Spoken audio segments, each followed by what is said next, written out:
ઇફકોની ચૂંટણીમાં ભાજપની વિરુદ્ધમાં થયેલ મતદાનને લઈને કામરેજ સુગર પ્રમુખ અશ્વિન પટેલે નિવેદન આપ્યું હતું. અશ્વિન પટેલે જણાવ્યું હતું કે આ ચૂંટણીમાં સંકરણનો અભાવ હોય એવું પ્રથમ દૃષ્ટિએ માનું છું. મેન્ડેટ પ્રથાથી સહકારી માળખાના ફાયદો થયો કે ન થયો, પરંતુ ભાજપને ફાયદો થયો છે.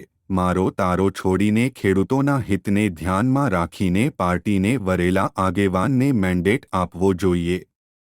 જ્યારે એની જગ્યાએ કોઈની કારકિર્દી પતાવવા માટે મેન્ડેટ અપાતા હોય ત્યારે સંસ્થા અને પાર્ટીને નુકસાન થાય છે. હસીન કાકા, જે રીતે ઇફકોની અંદર મેન્ડેટ વિરુદ્ધ જઈને જે કાર્યવાહી થઈ છે, શું માનો છો આપ એ બાબતે? આ નેશનલ લેવલની સંસ્થા છે. ખરેખર તો મારે કોઈ કોમેન્ટ કરવી નહીં જોઈએ, પણ હું પણ ગુજરાત રાજ્યનો સહકાર સેલનો એક સમયે કન્વીનર બનેલો અને સહકારી ક્ષેત્ર સાથે છેલ્લા 33 વર્ષથી જોડાયેલો છે. એટલે સંકલનનો અભાવ હોય એવું પ્રથમ દ્રષ્ટિએ હું માનું છું. મેન્ડેટ પ્રથાથી ભાજપને ખરેખર ફાયદો થયો છે? સહકારી માળખાને ફાયદો થયો છે ખરો? મેન્ડેટ પ્રથાથી સહકારી માળખાને ફાયદો થયો હોય કે નહીં થયો હોય, પણ ભારતીય જનતા પાર્ટીને ફાયદો અવશ્ય થયો છે. કઈ રીતે? આજે ઘણી સંસ્થાઓમાં ભારતીય જનતા પાર્ટીના આગેવાનો વહીવટમાં બેઠા. ભૂતકાળમાં કોંગ્રેસ અને સંસ્થા કોંગ્રેસના આગેવાનો વહીવટ કરતા આવતા, ત્યારે ભારતીય જનતા પાર્ટીને નરેન્દ્રભાઈ મુખ્યમંત્રી હોવા છતાં પણ ગામડામાં જતા મુશ્કેલીઓ પડતી હતી. ધીરે ધીરે સહકારી ક્ષેત્રમાં ભારતીય જનતા પાર્ટીનો આગેવાનો સત્તા કબજે કરતા થયા પછી એમણે ખેડૂતો સાથે ખેડૂતોના પ્રશ્નો પટાવવાના પ્રયત્ન કર્યા.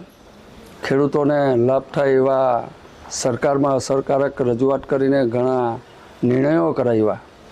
એને લઈને ભારતીય જનતા પાર્ટીને અને સંસ્થાને અને ખેડૂતોને ઘણો ફાયદો થયો છે. કાકા, જે રીતે પક્ષો મેન્ડેટ આપે છે, જ્યારે સક્ષમ વ્યક્તિને મેન્ડેટ ન આપે ત્યારે સહકાર ક્ષેત્રે કેટલું નુકસાન થાય છે? મેં અગાઉ કહ્યું એમ કે મારો તારો છોડીને ખેડૂતોના હિતને ધ્યાનમાં રાખીને પાર્ટીને વરેલા આગેવાનને મેન્ડેટ આપવો જોઈએ.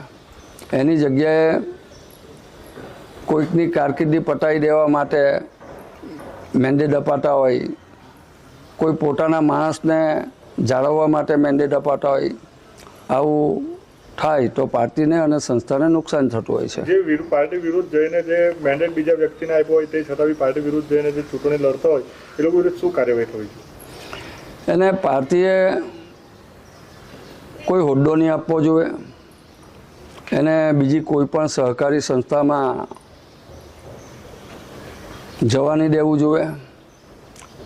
અને જ્યાં સુધી એની નિષ્ઠા પાર્ટી સાથે ફરીવાર નહીં જોડાય ત્યાં સુધી એને પાર્ટી અને સહકારી ક્ષેત્રથી દૂર રાખવા માટે પાર્ટીએ સતત પ્રયત્ન કરવા જોઈએ.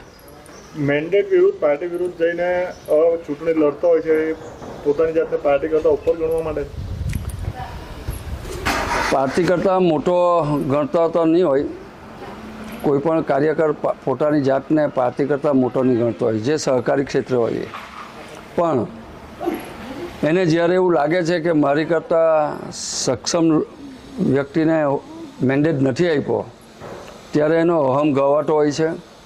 એના ટેકેદારો, એના કાર્યકરો, એના ગ્રામજનો એને પ્રેશર કરતા હોય છે કે તારે લડવાનું જ છે. એટલે ઘણીવાર કોઈ નહીં લડવું હોય તો પણ ના છૂટકે પણ એને એના કાર્યકરો, કારણ કે એને પણ પછી ટકી રહેવાનું હોય છે સમાજમાં, ગામમાં, તાલુકામાં, જિલ્લામાં. એટલે નહીં છૂટકે પણ એને ઘણીવાર મજબૂરીવશ પણ ચૂંટણી લડવી પડતી હોય છે. જયેશ રાદડિયાએ જે કર્યું એ યોગ્ય છે? મને એવું લાગે છે કે જયેશભાઈ મંત્રી હતા, ધારાસભ્ય છે, ઇફકોના ડિરેક્ટર હતા, અને બિપિનભાઈ સહકાર સેલના કન્વીનર છે. એટલે મેં અગાઉ કહ્યું એમ કે આ ચૂંટણી તાળી શકાય હોત જો સંકલન વ્યવસ્થિત થયું હોત તો આ ચૂંટણી ટળી ગઈ હોત એવું હું માનું છું.